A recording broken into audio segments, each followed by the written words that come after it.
সাংবাদিক বন্ধুরা সবাই আল্লাহর প্রতি ভালো আছেন? আলহামদুলিল্লাহ। আমরা আজকে জুলাই জাতীয় সনদের ভিত্তিতে ফেব্রুয়ারিতে নির্বাচন সহ যে 5 দফা দাবিতে আন্দোলনের কর্মসূচিতে আমরা ময়দানে আছি, তারই পরবর্তী কর্মসূচি ঘোষণার লক্ষ্যে বাংলাদেশ জামাত ইসলামের আয়োজিত আজকের এই সংবাদ সম্মেলনে মিলিত হয়েছি। আপনাদের সকলকে আমি মোবারকবাদ জানাচ্ছি। এখন আমি আমার বক্তব্য লিখিতটা আপনাদের সামনে পেশ করছি। প্রিয় সাংবাদিক বন্ধুগণ, আসসালামু আলাইকুম ওয়া রাহমাতুল্লাহি ওয়া বারাকাতুহু। আপনারা অবগত আছেন যে 2024 সালের জুলাই আগস্টের সফল অভ্যুত্থানের পর জনগণের অভিপ্রায়ের পরম অভিব্যক্তি এবং জাতীয় ঐক্যমতের ভিত্তিতে অন্তর্বর্তীকালীন সরকার গঠিত হয়। অন্তর্বর্তী সরকারের দায়িত্ব গ্রহণের পর রাষ্ট্রের প্রয়োজনকে সামনে রেখে জনগণের প্রত্যাশা পূরণের লক্ষ্যে গণহত্যার বিচার, রাষ্ট্র সংস্কার ও স্বৈরাচার ফিরে আসার সকল পথ রুদ্ধ করার প্রত্যয় নিয়ে কাজ শুরু করেন। গঠিত হয় বিভিন্ন সংস্কার কমিশন। কমিশনগুলোর সুপারিশের ভিত্তিতে জাতীয় ঐক্যমত্য কমিশন 166টি প্রস্তাবের ভিত্তিতে রাজনৈতিক দলসমূহের সাথে আলোচনায় মিলিত হন। দীর্ঘ আলোচনার পর 84টি প্রস্তাব সিদ্ধান্ত আকারে গৃহীত হয়। অনেকগুলো প্রস্তাবের সাথে দু একটি রাজনৈতিক দল ভিন্ন মত পোষণ করেন এবং অনেকগুলো গুরুত্বপূর্ণ সিদ্ধান্ত সে কারণে গ্রহণ করা সম্ভব হয়নি। প্রিয় সাংবাদিক বন্ধুগণ, সরকার ইতিমধ্যেই জুলাই জাতীয় সনদ ও জুলাই ঘোষণাপত্র প্রস্তুত করেছেন।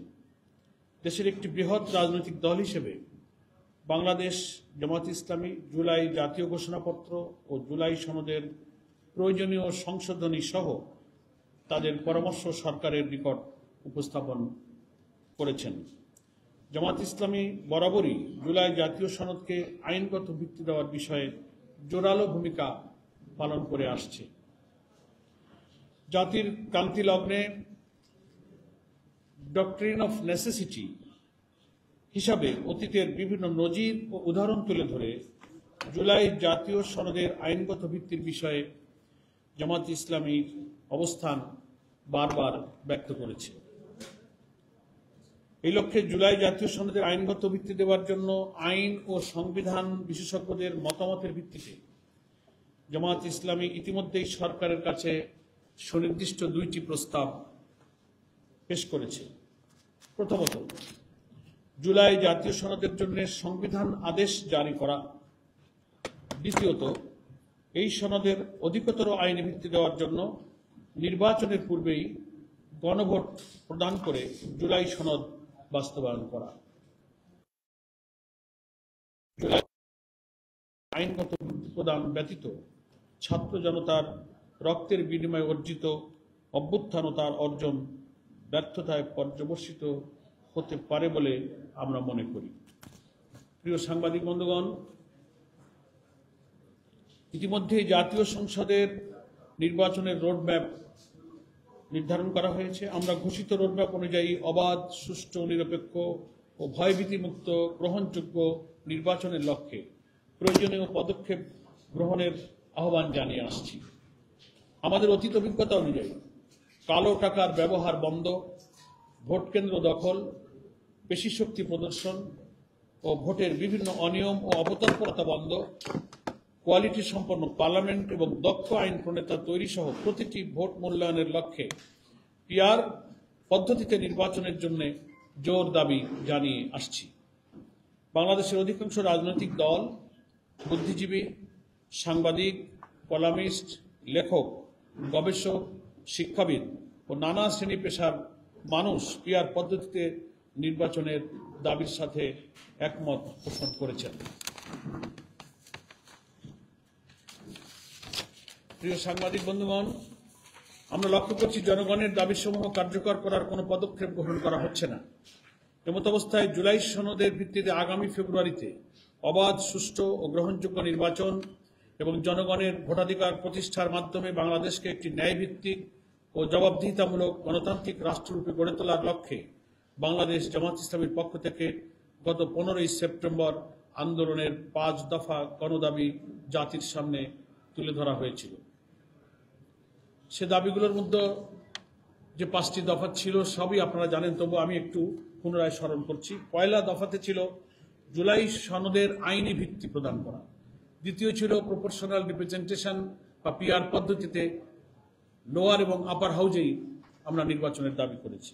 তৃতীয়, লেভেল প্লেইং ফিল্ড, উভয় ক্ষেত্রে সমতা রক্ষা করা।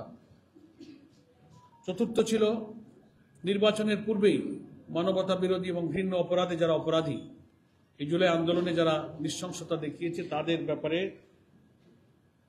বিচারকে দৃশ্যমান করা। 5, জাতীয় পার্টি এবং 14 দল সহ যারা ফ্যাসিবাদের দোসর ছিল তাদের রাজনৈতিক কার্যক্রমকে নিষিদ্ধ করা। এই 5টা দফা দাবি আমরা 15ই সেপ্টেম্বর জাতির সামনে সাংবাদিক সম্মেলনে আমরা তুলে ধরেছিলাম।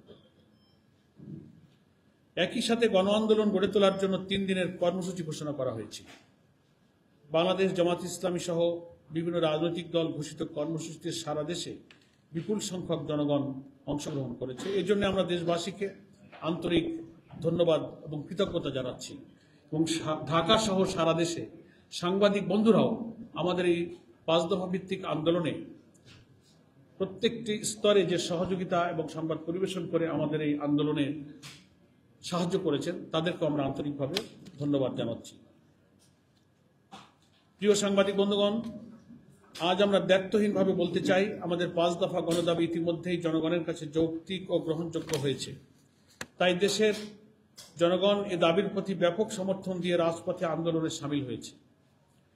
বর্তমান সরকারের উচিত অবিলম্বে জনগণের 5 দফা মেনে নিয়ে জুলাই জাতীয় সনদের ভিত্তিতে আগামী ফেব্রুয়ারিতে ত্রয়োদশ জাতীয় সংসদ নির্বাচনের আয়োজন করা। সরকার যদি জনগণের যৌক্তিক দাবি উপেক্ষা করে এবং বিদ্যমান সমস্যার দ্রুত সমাধান না করে তাহলে দেশের জনগণ তাদের ন্যায্য দাবি আদায়ের জন্য রাজপথে আন্দোলন অব্যাহত রাখতে বাধ্য হবে। এ লক্ষ্যে আজ চলমান আন্দোলনকে আরো জোরদার করার জন্য নিম্নোক্ত কর্মসূচি আমরা ঘোষণা করছি। 1, আমাদের এই 5 দফা গণদাবির পক্ষে জনমত গঠনের জন্য আগামীকাল 1 অক্টোবর থেকে 9 অক্টোবর পর্যন্ত সারা দেশে গণসংযোগ কর্মসূচি পালিত হবে। এই উপলক্ষে এই গণসংযোগ চলাকালে মত বিনিময় সভা, গোল টেবিল, সেমিনার, সিম্পোজিয়াম ইত্যাদি প্রোগ্রামের আয়োজন করা হবে এবং এই কর্মসূচির মধ্য দিয়ে আমরা আমাদের দাবির যে যৌক্তিকতা, প্রপোর্শনাল রিপ্রেজেন্টেশন পদ্ধতি সম্পর্কে আরো জাতিকে বিস্তারিত তুলে ধরার এই সব কার্যক্রমগুলো ওই সময় অব্যাহত থাকবে। 2, আগামী 10ই অক্টোবর রাজধানী সহ সকল বিভাগীয় সদরে গণমিছিল করা হবে। গণমিছিল আগামী 10 তারিখে রাজধানী সহ সকল বিভাগীয় শহরে। 12ই অক্টোবর সারা দেশে জেলা প্রশাসকের মাধ্যমে আমরা স্মারকলিপি পেশ করব। এইসব কর্মসূচি বাস্তবায়নের মাধ্যমে জনগণের দাবি আদায়ের লক্ষ্যে ঐক্যবদ্ধ হওয়ার জন্য আমরা দেশবাসীর প্রতি উদাত্ত আহ্বান জানাচ্ছি এবং আমরা আশা করি সরকার এবং এই দাবি মেনে নেওয়ার সাথে সংশ্লিষ্ট যে কর্তৃপক্ষ, ঐক্যমত্য কমিশন সহ যারাই রিলেটেড স্টেক হোল্ডার আছেন এর মধ্যেই জনগণের আকাঙ্ক্ষার প্রতিফলন হিসেবে এই 5 দফার দাবি মেনে নেবেন। আপনাদের সবাইকে ধন্যবাদ জানিয়ে আমরা আজকের বক্তব্য এখানেই শেষ করছি।